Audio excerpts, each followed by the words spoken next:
a bit about it in the Write About Dragons lectures at BYU. I just had the idea. I realized that a lot of my favorite stories were kind of like these boy with a dragon egg stories, right? One of my favorite stories of all time is Dragon's Blood by Jane Yolen. Just an absolutely amazing book and things like that. And I thought, well, that's the kind of story I like, but it's been done to death. But then I thought, hey, I can do a different version of that. So this story, the basic premise is it's How to Train Your Dragon, but instead it's a girl who finds a spaceship and goes to Top Gun school. So it's like a mashup between like Top Gun and Ender's Game and How to Train Your Dragon with an old broken down spaceship with a really weird personality. And I'm going to read you the prologue of this, which happens when the main character is rather young. So, by the way, this is first draft, and Peter hasn't even seen this yet, so I apologize in advance. Mother always said that climbing to the surface of the planet required a person with a special mix of bravery and stupidity. Even at 5, I could see that she deliberately said that when Father was near. And I figured it probably took an extra special combination of bravery and stupidity to grin when she said it, then take your 5-year-old daughter with you next time. Of course, I was completely grown up and utterly capable as a 5-year-old girl. I was sure of this as I hiked through the rubble cavern after Father, passing lines and lines of pointed rocks on the ground. What was that funny name they had? A lot of them were broken from the bombings and the meteorite impacts. Things I had often felt down below as a rattling of dishware or a trembling in the light fixtures. I imagined the rock things as I imagined that the rock things were the broken bodies of my enemies, bones shattered, broken arms reaching toward the sky in a useless gesture of total and utter defeat. I was a very weird little girl. My light, a small sphere of molten energy, glowed with a deep and angry red glow, making the shadows seem to quiver and shake as I ran after Father. He looked back and smiled, and he had the best smile, so confident and sure, like he never worried about what people said about him, never worried that he was weird or that he didn't fit in. Of course, why should he? Everyone liked him. Like everyone. Even people who hated things like ice cream and playing swords. Stupid whiny little Raj McCaffrey. Even they knew that Father was awesome. He took me by the arm and pointed upward. Next part is a little tricky, Spencer, he said. Let me lift you up. I can do it, I said immediately, and shook off his arm. I was grown up. I'd even packed my own backpack, and I'd left my doll, named Destroyer, naturally, at home. Dolls were for babies, even if you'd fashioned your own full battle armor for them out of string and broken pieces of ceramic. Now, I had brought my toy fighter ship, of course. I wasn't crazy. What if we ended up getting caught in a Krell attack and they bombed our retreat, so we had to live out the rest of our lives as wasteland survivors, devoid of society or civilization? A girl needs her toy starfighter with her, just in case. I handed my backpack to Father and looked up at the crack in the stones above. The cavern seemed to end here, and there was something about that hole up there, a light that didn't seem naturally, wholly unlike the soft red magma light of our home cave of Igneous. The surface, the sky. Things I'd heard about my whole life, but never seen. I grinned and started climbing, pulling myself up the steep slope toward the crack.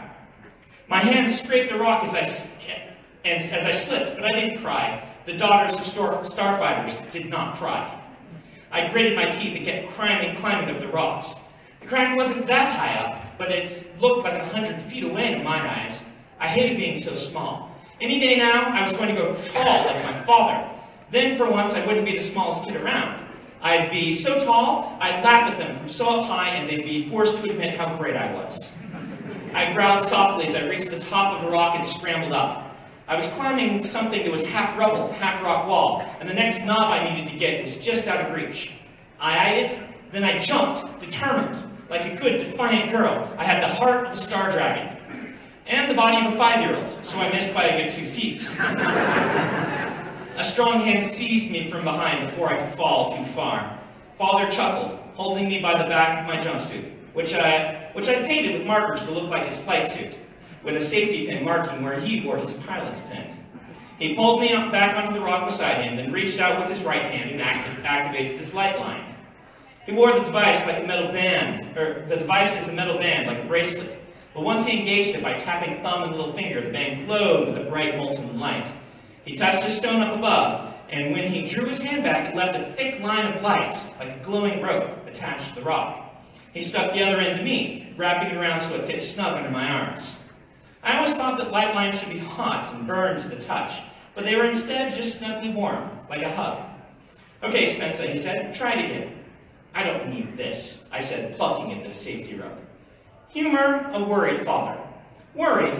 You aren't worried of anything. You fight the Krell." He laughed. "I'd rather face 100 Krell ships than your mother on the day I bring you home with a broken arm, little one." "I'm not little," I snapped. "And if I break my arm, you can leave me here until I heal. I'll fight the beasts of the caverns and become feral and wear their skins and climb," he said, grinning. "You can fight the beasts of the caverns another time. Though I think the only ones you'll find have long tails and buck teeth." I had to admit, having the light line was helpful. I could pull against it to brace myself, and if I fell, I'd only go a few feet. I was brave, but that still felt nice. We reached the crack, and Father pushed me up first. I grabbed the lip of the rock above and scrambled out of the caverns for the first time in my life. It was so open. I gaped, just standing there, looking up at nothing. Just upness. No ceiling, no walls. I'd imagined it as a really, really big cavern, but I was wrong. Wow. My father heaved himself up after me, then dusted the dirt from his flight suit, his silvery pilot's pin twinkling, reflecting light from where he wore it on his breast. He always had to be ready to scramble to fight in case the Krell attacked. I glanced at him, then back up at the sky, and grinned widely. "Not frightened?" he asked. I glared at him. "Sorry," he said. "Wrong word. It's just a lot of people find the sky intimidating, Spencer. The first time they see it, they think it's wrong." "It's beautiful," I whispered. "There's so much of it." He knelt beside me. The sky was darker than I'd assumed, but I guess that was the rubble belt. I'd been taught about it in lessons, while I worked with the other kids testing screws on machine parts. Our planet, detritus, was protected and hidden by a huge veil of broken refuse that was way up high, even outside the air, out in space. It was left over some great space battle from a long time ago. I could see it, I thought, up there, a black haze, like a really thick asteroid belt. Pieces frequently fell down and smashed to the ground, which was part of why it was so dangerous up here. The Krell were the other one, of course. They came down through the debris sometimes, alien starfighters that would bomb the surface and search for humans. Father's job, with the others of his flight, was to be ready in case they found us. He had to fight them off, destroy them, keep them from reporting back to the rest of the enemy. There were so many, they could completely wipe us out if they knew for certain we were here. Only by hiding and destroying the enemy squadrons who got close could we keep surviving. Everyone whispered that we were in trouble, that the enemy flights were coming more often, perhaps because of the suspicious disappearance of their scouting ships. I wasn't worried, though, because Father would fight them all off. I just hoped there would still be some left to fight when I got my own ship. A bit of something flashed in the sky, and I hoped to be able to see a Krell ship, but it was just a bit of debris falling and making a streak of light in the sky. It fell down, but didn't come near us, which was disappointing. Still, I squinted, trying to pick out where it hit. I'd been so busy gaping at the sky, I hadn't really looked at the ground around me. It was full of craters and broken chunks of rock. I kicked at the dusty ground, which was dry and tough beneath my foot. The place was mostly just blue-gray, gravel and dust, shown on by some filtered light from behind the rubble belt. The sun was hidden back there, I knew, like a huge, enormous, super powerful version of the magmosphere I used for light. The piece of debris burned up before it hit the ground. "Where's Alta Base?" I said to Father. "Is that it?" I pointed towards some suspicious rocks. "It's that. I want to go see the starfighters." Father leaned down and turned me about 90 degrees, then pointed. "It's over there." "Where? I can't see it." "That's the point, Spencer." He looked upward. "No children are allowed in the hangar. You know that. I'll take you when you're old enough." "I'm going to have my own ship," I said. "I'm going to fly it just like you. Then nobody will be able to make fun of me because I'll be famous." "Is that why you want to be a pilot?" "They can't say you're too small when you're a pilot," I said. "Nobody will think I'm weird, and I won't get into trouble for fighting because my job will be fighting. They won't call me names and everyone will love me. That nagging father hugged me for some stupid reason, even though I was just saying stuff that was true. But I hugged him back, because parents like things like that. Besides, it did feel good to have someone to hold. Maybe I shouldn't have left the destroyer behind. Father's breath caught, and I thought he might be crying or something, but it wasn't that. "Spencer," he said, turning to me, "look." He pointed toward the sky, and again I was struck by it. So big. Father was pointing at something specific. I squinted, noting that a section of the dark debris field was lighter. No, it was missing. A hole in the sky? In that moment, I looked out into infinity. I found myself trembling, like a billion meteors had hit nearby. "What are those lights?" I whispered. "Stars," he said. "We used to live out there, to fly up there near the debris. Beyond it even. But I've almost never seen through it. There are too many layers and it's too thick. Once in a while you get a glimpse though." There was an awe in his voice as he said it, a tone I didn't think I'd ever heard from him before. "Is that why you fly?" I asked. Father didn't seem to care about the praise everyone gave him. Strangely, he always seemed embarrassed of it, and talked about just wanting to get back into his ship. Wasn't that why everyone... wasn't the fame the point of becoming a pilot? Stupid Raj McCaffrey said it was. Father pointed again, drawing my attention back to the hole in the sky. "Drink it in," he whispered. "See it, our real home. That's where we belong, not in those caverns. The kids who make fun of you, they're trapped on this rock. Their heads are the heads of rock, and their hearts are set upon rock. Be different. Set your sights on something higher, something more grand." The debris shifted and the hole shrank until all I could see was a single star, brighter than the others. "Claim the stars, Spencer," he said. The debris finally covered up the hole, closing off our view of space. Near to the hole, another piece of debris fell, burning brightly in the sky. Then another fell. Then dozens.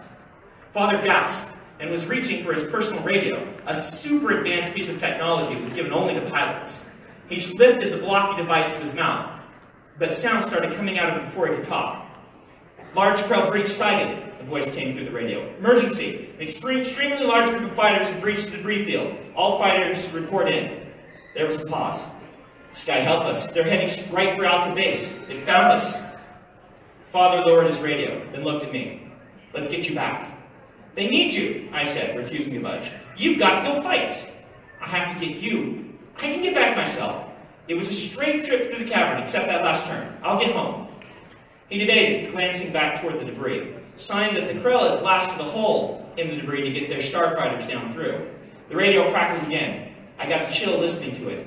Hearing the radio was a rare treat, usually limited to sitting in the cavern square and listening to broadcasts with hundreds of others. "Chaser," a new voice said over the radio. "Chaser, you there?" "Mongrel," Father said, flipping a different switch. "I'm here, up on the surface." "On the surface? Did you hear the call?" "I did." "Hot rocks, this is a big one," Mongrel said. "I'm heading to the elevator. You're not going to beat me to the sky, are you?" The man sounded eager, maybe a little too excited to be heading into battle. I liked him immediately. Father debated only a moment longer before pulling off his bracelet light line and stuffing it in my hands. "Promise you go back straight away." "I promise." "Don't doubt it." "I won't." He raised his radio. "Mongrel, radio the flight command to tell them I'm running for Alpha Base. I can probably join the first flight." He dashed across the dusty ground in the direction he pointed out earlier. He stopped, however, and turned back toward me, then pulled off his pen and tossed it, like a glittering fragment of light itself, to me. I caught it. Then he was off, running, occasionally sliding down the slope to reach the hidden base. I, of course, immediately broke my promise. I climbed back into the crack to make him think I was obeying, but hid there and watched until I saw the starfighters leave the section of rock below and streak toward the sky. I squinted and picked out the dark Krell ships swarming down. Finally, showing a rare bout of good judgment, I decided I'd better do what Father had told me. I used the light line to lower myself back into the cavern, where I recovered my backpack and headed off down the tunnels. I figured if I hurried, I'd get back in time to listen to the broadcast of the fight, with the announcer explaining what was happening. I was wrong, though, as the hike was longer than I remembered, and I did manage to get lost, despite it being a relatively straight path. So I was wandering down there, imagining the glory of some awesome battle happening above, when my father famously broke ranks and fled from the enemy. His own flight of ships shot him down in retribution. By the time I got back, the battle had been won, but my father was dead, and I had been branded the daughter of a coward.